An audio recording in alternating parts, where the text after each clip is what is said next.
अस्सलाम वालेकुम स्टूडेंट, आप देख रहे हैं मेरे यूट्यूब चैनल तालीमी तरबियत की दुनिया। मैं हूं मोहम्मद यासिर इकबाल। स्टूडेंट, हमारे पास रिव्यू एक्सरसाइज जो है 5 है, उसमें क्वेश्चन नंबर 10 जो है वो हम स्टार्ट करने लगे। अब क्वेश्चन नंबर 10 की स्टेटमेंट मैंने लिखी है। क्वेश्चन नंबर 10 की स्टेटमेंट में क्या क्या है वो आप देखें। अच्छा, ये क्वेश्चन नंबर कौन सा है जी? 10। Find to consecutive odd numbers. यहां तक आपने स्टेटमेंट को समझ लिया कि दो नंबर जो कंसेक्यूटिव ऑड नंबर है उनको फाइंड करें। तो देखो, उनको फाइंड करने के लिए उनका दो ऑड नंबर का होना हमारे लिए जरूरी है। इसलिए मैंने क्या कहा, let consecutive odd numbers are, let the two, यहां बीच में लिखूंगा, let the two consecutive odd numbers are x and x + 2। अच्छा, एक क्वेश्चन शायद 5C के है, एक सेकंड में यहाँ रिपीट कर देता हूँ क्योंकि उसमें कुछ स्टूडेंट ने यही चीज़ मुझसे बार बार पूछ रहे थे। उसमें वो कह रहा था कि sum of 4 consecutive odd number is 56। 5C का क्वेश्चन नंबर जो 4 है उसमें कह रहा है कि 4 कंसेक्यूटिव ऑड नंबर। तो वहाँ पर मैंने ये किया था कि वहाँ पर मैंने लिख दिए थे x + 2, x + 4 और x + 6 कह दिया था। बहुत सारे स्टूडेंट में से ये पूछ रहे थे कि सर x + 2, x + 4 और x + 6 जो है वो तो ऑड नंबर नहीं है, वो तो इवन नंबर है। तो यहाँ पर क्वेश्चन में उसने ऑड नंबर कहा हुआ है, तो आपने इवन नंबर क्यों लिख दिए? देखिए, इवन नंबर नहीं, ये क्या है? x है। x क्या है? एक सिंगल डिजिट है। सिंगल डिजिट और सिंगल इनफैक्ट डिजिट नहीं है, एक अल्फाबेट है, एक वेरिएबल है, एक सिंगल है। जब भी एक सिंगल होता है, 1 होता है, यानी ये x को एज अ 1 में कंसीडर करूंगा, एक, तो वो क्या होता है? 1। कोई भी चीज जो 1 होती है वो ऑड कंसीडर होती है। इसी तरह उसका मतलब ये हुआ कि x भी 1 है, यहाँ पर ये भी सिंगल है, 1 है, ऑड है। जबकि ये जो 2 है, ये 2 जो है ये मेरे पास क्या है? इवन है। ये क्या है? इवन है, क्योंकि इससे स्टूडेंट कंफ्यूज हो जाए। याद रखिएगा, जब भी इवन और ऑड को ऐड किया जाए तो रिजल्ट क्या आता है? ऑड ही आता है। क्योंकि ये 1 है, अगर ये 1 है तो मैं इसमें ये जो कि ऑड नंबर है इसमें एक इवन नंबर में ऐड करूंगा तो मेरा रिजल्ट जो है वो ऑड नंबर ही आएगा।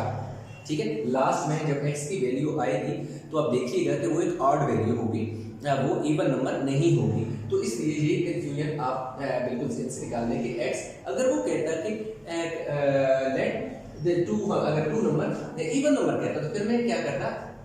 फिर मैं x + 1 और x + 3 इस तरह नंबर लिखता। ठीक है, फिर यहाँ पे 2 की जगह पे आ जाता, 3 आ जाता, और पहले नंबर में इसको ले देता है x + 1 कह देता है, क्योंकि 1 ये वाला और एक 1 x प्लस के साथ 1 जो वो बन जाता इवन कंसीडर होता। तो ये सिर्फ आपको समझाने के लिए, आई होप कि ये चीज़ आप पॉइंट जो है वो क्लियर हो गया होगा। वो उस एक्सरसाइज में भी जो कंफ्यूजन थी वो यहाँ पर मैंने इसलिए क्लियर की। तो यहाँ तक जो उसने बात की स्टेटमेंट को, हमने यहाँ तक उसका हल निकाल दिया, such that the sum of the greater number and 5 times the smaller number is 92। अब यहाँ पर ग्रेटर और स्मॉलर का एक वर्ड यूज हुआ है और सम की बात हो रही है, तो हम सम का जिक्र करें। सच दैट द सम हमने करने, लेकिन सम को से पहले वो क्योंकि दो चीजों का जिक्र कर रहा है, एक ग्रेटर नंबर की बात कर रहा है और एक स्मॉलर नंबर की बात कर रहा है। तो हम पहले लेट कर, यानी कि हमारे पास स्मॉलर नंबर जो है वो क्या है? Smaller number is equal to x है, और जो ग्रेटर नंबर है वो क्या है? x + 2। अब कंडीशन की तरफ चलते हैं। अब आप देखोगे अकॉर्डिंग टू गिवन कंडीशन, कि अब आपने कंडीशन लगानी।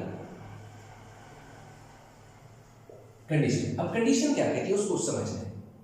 कह रहे हैं कि सम, किस किस का सम? कह रहे हैं सम ऑफ ग्रेटर नंबर। लिख दीजिए, ग्रेटर नंबर आपके पास क्या है? ग्रेटर नंबर आपके पास ये है, ग्रेटर नंबर। कह रहे हैं कि ग्रेटर नंबर का सम, ये सम, ये कौन सा प्लस है जो वो सम कह रहा है? ये वाला, इस सम की जगह प्लस है कि जो बड़ा नंबर है वो sum of the greater number and 5 times the smaller number, कि जो स्मॉलर नंबर है वो 5 दफा है, 5 टाइम्स है। मतलब x को जब 5 टाइम करेंगे तो वो क्या हो जाएगा? 5x हो जाएगा। क्यों? 5 टाइम्स द स्मॉलर नंबर का क्या मतलब है कि ये जो नंबर है इसको आपने 5 दफा करना है। अगर मैं लिखूं x + x यानी 5 दफा लिखूं तो वो 5x बन जाएगा, इसीलिए मैंने ये क्या लिख दिया? 5x। कह रहे हैं कि वो किसकी इक्वल है? वो किस इक्वल है? 92 के। ये वो बात सारी कर रहा है कि sum of a greater number ये है जी greater number and 5 times the smaller number, यानी 5 टाइम्स स्मॉलर नंबर का मतलब है 5x और ग्रेटर नंबर तो आपके पास x 2 है और कह रहे हैं 92 है। बस आगे सिंपल सा क्वेश्चन हो गया, सिंपलीफाई करते हैं। ये देखें x और 5x टोटल x कितने हो गए 6x हो गए इज इक्वल टू ये 92, ये जो प्लस 2 है उधर जाके माइनस कर दें तो 6x इज इक्वल टू कितना आ जाएगा 90। अब x इज इक्वल टू ये जो 6 मल्टीप्लाई हो रहा है इसने आके यहाँ पे हो जाना है, इसके नीचे डिवाइड हो जाना है, ठीक है डिवाइड हो जाए। तो अब हमने क्या करना है सिंपल 90 को डिवाइड करो इससे 6 से 6 1 6 6 5 30, तो x की वैल्यू हमारे पास कितनी आ गई है 15 आ गई। अब उसने हमसे क्या कहा हुआ है नंबर की कैसे करके, अच्छा कौन सा क्वेश्चन किधर गया, क्वेश्चन लिखा है देखें कि बीच में कुछ छोड़ स्टेटमेंट छोड़ तो नहीं दिया।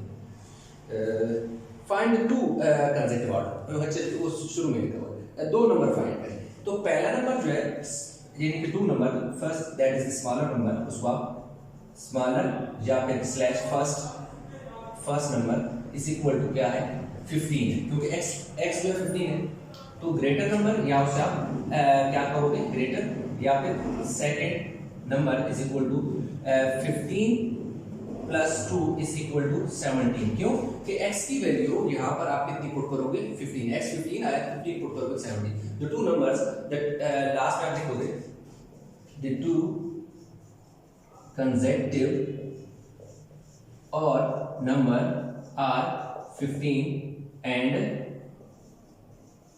17। बस इतना सा क्वेश्चन, तो वीडियो हमारे पास क्वेश्चन हो गया कंप्लीट। वीडियो करें पॉज और इसका स्क्रीनशॉट ले लें ताकि हम नेक्स्ट क्वेश्चन की तरफ मूव करें। अच्छा स्टूडेंट हमारे पास क्वेश्चन नंबर जो 11 है, क्वेश्चन नंबर 11 में जो स्टेटमेंट है वो मैंने लिख दी है, आपको मैं साथ साथ समझाता हूं। अब कह रहे हैं कि object A is 5 kg heavier than the object B। बस आपने यहां तक इसको फिलहाल इस स्टेटमेंट को देखें, इसको समझें, क्योंकि क्वेश्चन की जो स्टेटमेंट है वो डिफरेंट पार्ट्स में, तो जब भी इस तरह का क्वेश्चन आए तो जैसे ही पार्ट्स में साथ साथ क्वेश्चन को डील करते जाते हो तो आप आसानी से इसको सॉल्व कर लेते हो। एक साथ स्टेटमेंट जब पढ़ते हो तो आपको स्टेटमेंट बिल्कुल वो मिक्स अप हो जाती है। अब कह रहे हैं कि ऑब्जेक्ट ए और बी की बात करते हैं, तो मैं लेट कर लीजिए मेरे पास सब्जेक्ट ए है, ये मेरे पास सब्जेक्ट बी है, ठीक है। अब वो कह रहे हैं कि जो ऑब्जेक्ट ए है इज 5 kg हेवियर, 5 किलो ज्यादा है। कौन सा ऑब्जेक्ट ए, ये जो ऑब्जेक्ट है 5 kg ज्यादा है, किससे ज्यादा है देन ऑब्जेक्ट बी की निस्बत।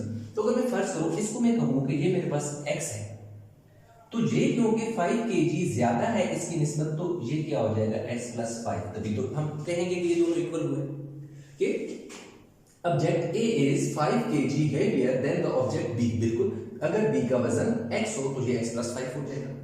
चलो जी नेक्स्ट मूव करते हैं आगे। The mass of object C, object C क्या, हम एक और ऑब्जेक्ट यहां पर ड्रा कर लेते हैं जिसका नाम हम रख लेते हैं C twice, डबल है किसका, मैस ऑफ ऑब्जेक्ट ए, कि जो ऑब्जेक्ट ए का मैस है उसकी निस्बत जो सी है वो डबल है, 2 गुना है, तो कोई मसला नहीं है। ये ऑब्जेक्ट है जी हमारे पास x + 5 वजन है ए का, इसी को 2 से मल्टीप्लाई कर दो, डबल कर दो।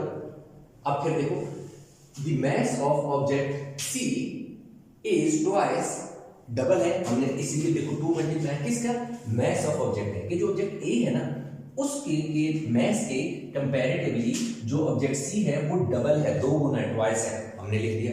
अब यही चीज मैंने यहां पर लिखी कि लेट किया mass of object B is equal to x, mass of object A x + 5, mass of object C 2 × x + 5। ये देखें इस तरह मैंने इसको यहां पर डेटा लिख दिया, देखिए इस तरह वो आपको मैंने यहां समझाया। अब आगे है if the total mess of the C object is 225 kg, find the mass of C object। कह रहा है C का ऑब्जेक्ट फाइंड करें, इन तीनों का वजन को ऐड कर दिया जाए, मतलब ऐसे ऐड कर दिया जाए तो ये क्या आ जाएगा 255 आ जाए, ठीक है। ये अब देखो सम, बल्कि सम क्यों नहीं, अब क्या है according to given condition, according to given condition sum of their mass that is x, object A का मास प्लस ऑब्जेक्ट बी का mass that is x + 5 plus object C का mass that is 2 × x + 5 is equal to 255। देखिए x और x कितने हो गए, 2x हो गए प्लस ये वाला 5 प्लस 2 को x से मल्टीप्लाई करो 2x, 2 को 5 से मल्टीप्लाई करो 10 और 255 हो गए। 2 और 2 क्या हो गए, कितने हो गए, 4x हो गए, 4x हो गए, 10 और 5 कितना हो गए, 15 हो गया, और ये आ गया 255 हो गया। अब ये 15 उधर जाके माइनस हो जाएगा, मैं यहाँ पर लिख देता हूँ थोड़ा सा, ताकि इज इक्वल टू 255 माइनस कितना है कि 15 है, ठीक है। तो 4x इज इक्वल टू 5 में से 5 गया 0, 5 में से 1 गया 4 और 2। अब ये 2 मल्टीप्लाई हो रहा है, उधर जाके डिवाइड हो जाएगा, सॉरी 4 मल्टीप्लाई हो रहा है, इधर आके देखो डिवाइड हो गया, 4 6 24, 0 ऊपर चला गया, तो x की वैल्यू कितनी आ गई 6। उसने क्या कहा, find the mass of object C.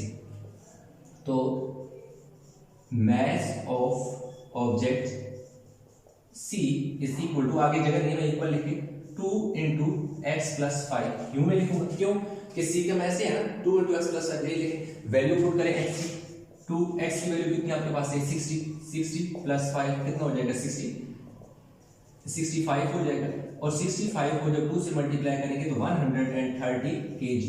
तो mass of object C is equal to 130 kg। तो इस तरह हमारे पास जो क्वेश्चन नंबर इसका पार्ट 2 है वो भी हमने 11 क्वेश्चन नंबर 11 भी कर लिए। आई होप कि क्वेश्चन समझ आया होगा। अच्छा, इसमें हम वो ये कह रहा है कि this sum of ages of Farhan and his cousin 30। कह रहा है कि दो लोग हैं, एक का नाम फरहान है, एक उसका कजन है, उन दोनों की जो प्रेजेंट एज है उसको आप यानी एज है उसको ऐड करते हैं तो वो 38 बनती है। अब किसकी कितनी एज है ये हमें नहीं पता कि फरहान की कितनी है या फरहान की कजन कितनी है, फिलहाल हमें नहीं पता, लेटर ऑन हमें पता चलेगा, लेकिन फिलहाल इतनी बात करते हैं। इसलिए हमने ये कह दिया कि let Farhan present age X कैरी एंड फरहान कजन एज कितनी है वाई प्रेजेंट, इन दोनों की प्रेजेंट एज। फिर वो कह रहे हैं कि क्या है, सम ऑफ देयर एजेस कितनी है 38 है, तो इसकी एज क्या है x है, इसकी एज क्या है y है, इन दोनों को ऐड करो 38 आ जाए। आगे 7 इयर्स अगो की क्या कहानी है वो हम देखते हैं। 7 इयर्स अगो मतलब अभी अगर उनकी x और y है तो 7 साल पहले उनकी जो एज है उसका जिक्र कर रहा है। फरहान वाज थ्राइस, फरहान जो है वो 3 गुना उसकी एज है किसकी, लाइक चलिए हम पहले लिख देते हैं फिर उसका कंपैरिजन करेंगे, ठीक है। अभी वो कितना है y है तो 7 साल पहले कितना का हो जाएगा y माइनस 7। अब हमने क्या करना है कि इसमें हमने लगानी condition according to given condition. अब जो गिवन कंडीशन हमें लगानी है वो क्या लगानी है, वो कंडीशन इस तरह है कि वो ये कह रहा है कि 7 years ago Farhan was thrice as old as his cousin. कह रहा है जितनी उसके कजन की एज थी ना उसकी निस्बत फरहान क्या था 3 गुना उसकी एज थी। तो फरहान की एज अभी कितनी है x माइनस क्या है 7, सॉरी x माइनस, देखो 7 साल पहले कितने का था x माइनस 7, इसका कजन जो था वो कितना का था y माइनस 7। लेकिन वो ये बात कह रहा है, ये इस पूरे क्वेश्चन में ये स्टेटमेंट जो है ना यहाँ से लेकर ये जो सेकंड सेंटेंस है ये बड़ा इंपॉर्टेंट है। 7 years ago Farhan was thrice, कि फरहान की एज जो है वो 3 गुना थी किसकी निस्बत as old as his cousin, जितनी उसके कजन की एज है उसकी निस्बत फरहान कितना है x माइनस 7 है। मतलब ये कि अगर फरहान का कजन वो 5 साल का था, आज से 7 साल पहले 5 साल का था तो ये 15 साल का था। थ्राइस का मतलब ये होता है ना उसे 3 से मल्टीप्लाई करना। अगर वो 10 साल का है तो वो पहले कितने का होगा 30 साल।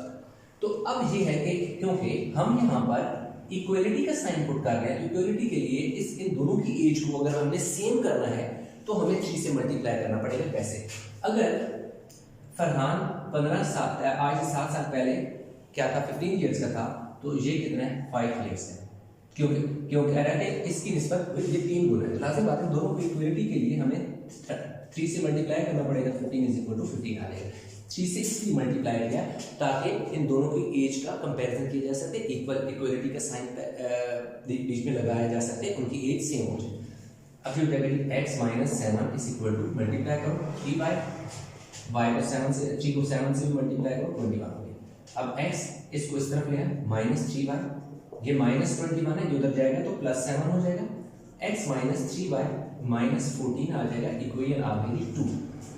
अब हमारे पास इक्वेशन 1 और 2 है, इसको हमने सॉल्व करना है।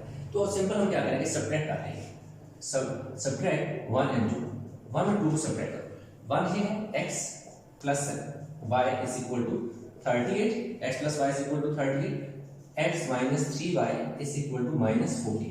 देखो सब्ट्रैक्शन इसलिए करेंगे ताकि x इसका पहले और पहला साइन इन दोनों का क्या है, सेम है, मतलब दोनों वेरिएबल सेम है और साइन भी सेम है, तो साइन डिफरेंट होगा तो एक वेरिएबल का जाएगा, दूसरा आ जाएगा, दूसरी की वैल्यू आ जाएगी। ये माइनस है, इसे खत्म करके प्लस कर दें, ये देखो ये माइनस है, इसे खत्म करके प्लस कर दें, -x + x से काट के 3 + 1 कितना हो गया, 4y। अभी तो देखें 8 और 4 12, 12 पे 2 1 कैरी चला जाएगा, 3 4 5 52, तो y = 52, ये 4 मल्टीप्लाई हो रहा है, इधर आके डिवाइड करते हैं, 4 इस साइड पे आके डिवाइड हो जाएगा। अब 4 का टेबल 4 1 * 4 3 * तो y = 13 आ गया। अब उसने हमसे पूछा हुआ क्या है, फाइंड फरहान प्रेजेंट एज। तो फरहान प्रेजेंट एज कितनी हो जाएगी, फरहान प्रेजेंट एज हमारे पास कितनी आ गई जी, कैसे निकालेंगे ये अब आपने गौर से देखिए। यही वैल्यू आपने क्या करनी है, इस वाली में पुट कर देनी है। कैसे आपने लिखना है जी, देखिए क्या लिखना है, x + 13 क्या लिखा हुआ है, x + 13 = 38। अब ऐसा हमने क्यों किया, देखिए y की वैल्यू हमारे पास कितनी है, 13 है, y जो है वो किसकी है, फरहान की एज है, फरहान कितना है, 13 साल है, तो x हमने फाइंड करना है, x अगर हमने फाइंड करना है तो हमने क्या करना है, इसे वैल्यू पुट कर देनी है। एक तो ये तरीका है, x = 38 - 13, तो x = 25, तो ये 25 साल का है, ये क्या है 25 साल है। कैसे ये x की वैल्यू कैसे फाइंड की, मैं आपको दोबारा यहाँ पुट करने की रीजन बताता हूँ कि मुझे x की वैल्यू चाहिए थी, क्योंकि फरहान की प्रेजेंट एज x है, तो x चाहिए तो लाजिम बात है वैल्यू पुट कर दूंगा, y जो मैंने फाइंड किया वो यहाँ पुट कर दूंगा। जब y देखो यहाँ पुट किया, यहाँ प्लस हुआ तो उधर जाके माइनस हुआ, तो हमारे पास 8 में से 3 गया 5, 2 में से 1 गया 3 में से 1 गया 2, तो x = 25, तो इसकी प्रेजेंट एज जो है वो 25 आ गई। तो आई होप क्वेश्चन समझ आ गए हो। अच्छा, तो स्टूडेंट क्वेश्चन जो है 13 है, रिव्यू एक्सरसाइज है, उसमें वो क्या कह रहा है, Nora is twice as old as Raj. कह रहा है कि भाई एक का नाम नोरा है, दूसरा राज है। कह रहे हैं कि जो नोरा है वो राज की निस्बत दो गुना उसकी एज ट्वाइस है, as and half as old as Ethan. कह रहे हैं कि जो एथन है उसकी निस्बत क्या है कि वो हाफ है। तो मैं यहाँ पर ऐसा करता हूँ, अगर मैं फर्ज करूँ, ये ऊपर लिख रहे हैं, मैं बाद में बता दूँ, मैं राज को अगर लिखूँ, ये राज है, इधर मेरे पास क्या है जी, नोरा है, यहाँ मेरे पास क्या है, एथन। अब मैं फर्ज करता हूं कि मेरे पास जो राज है वो x years है, तो अब क्या कह रहा है, Nora is twice as old as Raj, कि जितनी एज राज की है उसकी निस्बत जो नोरा है वो कितनी है, ट्वाइस है। तो लाजमी बात है ये x है, तो ये कितना हो जाएगा, ये देखिए 2x हो जाएगा, 2x हो जाएगा आगे, एंड हाफ, और उसकी एज आधी है, एज ओल्ड एज एथन, कि जितनी एथन की एज है ना उसकी निस्बत नोरा की एज हाफ है। तो अगर नोरा 2x है तो लाजमी बात है वो हाफ है, तो इसको 2 से, इसी की एज को 2 से मल्टीप्लाई करेंगे तो 4x, इसकी एज x है, इसकी 2x है और इसकी 4x है। अब देखिए दोबारा स्टेटमेंट हम पढ़ते हैं, यहाँ जहाँ सेंटेंस एंड होता है इधर तक सारा क्वेश्चन का एक ट्विस्ट है question. Nora is twice as old as Raj, कि जितना राज की एज है उसकी निस्बत नोरा जो है वो क्या है, ट्वाइस है, नोरा की एज क्या है, डबल है। हमने कहा कि अगर फर्ज करो राज x का है तो नोरा क्योंकि ट्वाइस है राज की कंपैरेटिवली, तो हमने ये डबल हो जाएगी। फिर कह रहा है कि जो एथन है उसकी निस्बत and half as old as Ethan, कि एथन की निस्बत इसकी एज आधी है, तो लाजमी बात है अगर नोरा 2x है तो एथन इसके 2 गुना होगा ना, डबल उसकी एज होगी, इसलिए जो नोरा की एज है दैट इज 2x, उसको 2 से मल्टीप्लाई करेंगे तो एथन 2 यानी 4x उसकी एज हो जाएगी। तो ये तो पहली लाइन का जो एक कंक्लूजन था वो मैंने आपको बना के दी, कि बाकी डेटा ही हमने लिखा हुआ है, मैं इसी तरह आपको समझा रहा हूँ। अब मैंने वही काम किया, लेट प्रेजेंट एज एक्स है अगर आज की, तो नोरा 2x की होगी, तो एथन क्या हो जाएगा, इसके जो नोरा है उसके डबल हो जाएगा, इसलिए 2 से मल्टीप्लाई किया तो 4x हो गया। इन 20 years टाइम, अगर 20 साल की बात करें तो 20 साल में क्या हो जाएगा, राज की एज अभी क्या है, x है, तो 20 साल 22 तो 22 में क्या हो जाएगा, 22 इसमें ऐड हो जाएगा, 22 साल बाद क्या होगा, 22 अभी x है तो 22 साल बाद x + 22 हो जाएगा। इसी तरह एथन जो है, अब अगर अभी 4x है एथन, तो इस 22 years के बाद उसकी एज क्या हो जाएगी, 22, 4x + 22 हो जाएगी, एथन की एज 22 इसलिए ऐड हुआ क्योंकि 22 साल बाद अभी वो 4x है, 22 साल बाद 4x + 22 हो जाएगा। into time Ethan will be twice as old as Raj. Find the Nora's present age. अब हमने क्या करना है कि नोरा की जो प्रेजेंट एज है वो हमने क्या करनी है जी स्टूडेंट, निकालनी है। तो अब हम simple according to given condition ये करेंगे कि हमारे पास 4x + 22 = x + 22 into 2। अब ऐसा क्यों किया, Ethan will be twice, Ethan जो है 22 साल बाद एज ओल्ड एज राज, कि जितनी राज की एज है, कितनी एज है राज की, भाई राज है 22 साल का, वो कह रहे हैं 22 ईयर्स यानी 22 साल बाद जितनी राज की एज होगी उसकी निस्बत जो एथन है वो क्या होगा, ट्वाइस है, डबल है। अगर डबल है तो लाजमी बात है फिर इसकी एज को, राज की एज को डबल करेंगे तो तभी दोनों की एज इक्वल होगी ना, दोनों की इक्वल होगी। लाजमी बात है, एक बंदा 20 साल का है, दूसरा कह रहा है 10 साल का है, तो लाजमी बात है कि एक 20 वाला है, दूसरा 10 वाला है, तो जो 20 ईयर वाला है उसकी तो डबल है 10 वाले से।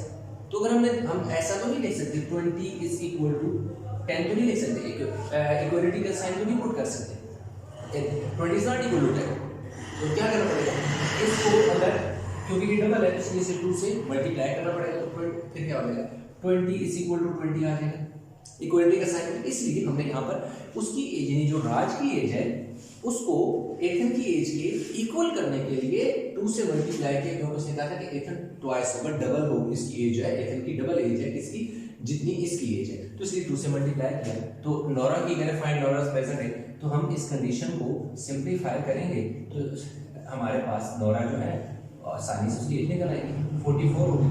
अब क्या करें, इसको इधर ले 4x, इसको इधर ले आएंगे तो कितना हो जाएगा, माइनस हो जाएगा 2x + 44, ये 22 उधर जाके माइनस हो जाएगा, पीछे कितने बचेंगे, 2x बचेंगे, और इधर कितना हो जाएगा 22, और साथ साइन क्या लगेगा plus, because 44 is greater than 22। अब 2 मल्टीप्लाई हो रहा है, उधर जाके क्या हो जाएगा, डिवाइड हो जाएगा, तो x की वैल्यू कितनी आ जाएगी, 2 11 x 11 आ गया। अब सिंपल सी बात है, नोरा की प्रेजेंट एज निकालनी है, बहुत आसान सा काम है, नोरा's प्रेजेंट एज।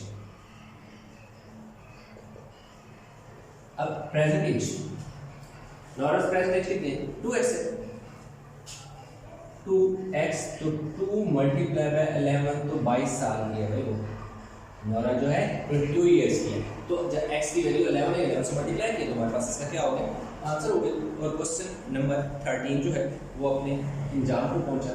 तो अभी क्वेश्चन 14 की तरफ चलते हैं।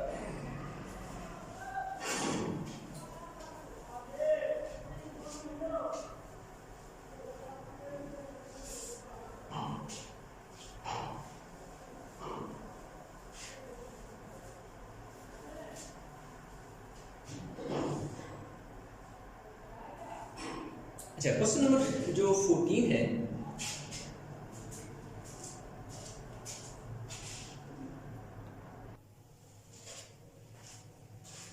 अच्छा तो student question number 14 review exercise 5 question number 15 क्या कह रहा है, a man has 25 sweets and his son has 55 sweets. दो लोग हैं, एक वो बंदा खुद है और एक उसका बेटा है। जो सन है उसके पास 25 है, सन जो मैन है उसके पास 55 है, जो बेटा है सन है उसके पास 25 स्वीट्स है। पहले सेंटेंस में बस इतनी सी बात की। A man has 25 sweets and his son has 55 sweets. Man has 25 हो गया 25 and his son has 55 sweets. Find the number of sweets that the man has to give to his son. कह रहे बताएं कितनी नंबर ऑफ स्वीट्स जो man है, बंदा है, उसने देनी है किसको, अपने बेटे को, सो दैट कि वो नंबर ऑफ स्वीट्स जब वो अपने बेटे को दे देता है, so that his son would have 4 times as many sweets as his son. कि अगर वो स्वीट्स क्या कर देता है, अपने बेटे को दे देता है, तो जितनी स्वीट्स क्या होंगी इसके पास बचेंगी, इस बंदे के पास, उसकी निस्बत इसके बेटे के पास 4 गुना होनी चाहिए। मतलब यह कि अगर इसके पास 4 है तो इसके बेटे के पास 4 4s are 16 होनी चाहिए। आई बात समझ? इसके पास 4 है तो उसके पास कितनी होनी चाहिए, 16 होनी चाहिए। अच्छा, अब मैंने यहाँ पर एक कंडीशन लगाई है, ये बहुत ही सिंपल और आसान सा क्वेश्चन है। अब कंडीशन क्या लगाई आप इसको समझो। कंडीशन में ये लगाई है 4 into 25 minus x is equal to 55 plus x। अब क्या होगा, अब ये देख रहे हो कि ये किस तरह बना। अब लाजमी बात है कि मैंने जो मिटा लिया, मैं फिर दोबारा लिख देता हूँ कि सन है और मैन है, 55 है और कितनी है जी, 25 है। अब 4 टाइम्स की वो बात करता है तो लाजमी बात है इसने अभी इस बंदे ने ना कुछ स्वीट इस बंदे को दे देनी है, इस बच्चे को देनी है, अपने बच्चे को देनी है। लाजमी बात है अगर वो 5 भी दे देते, जस्ट सपोज में कर रहा हूँ 5 दे देते हैं, तो इसमें अगर मैं 5 और ऐड करता हूँ तो टोटल कितनी हो जाएगी, 60 हो जाएगी।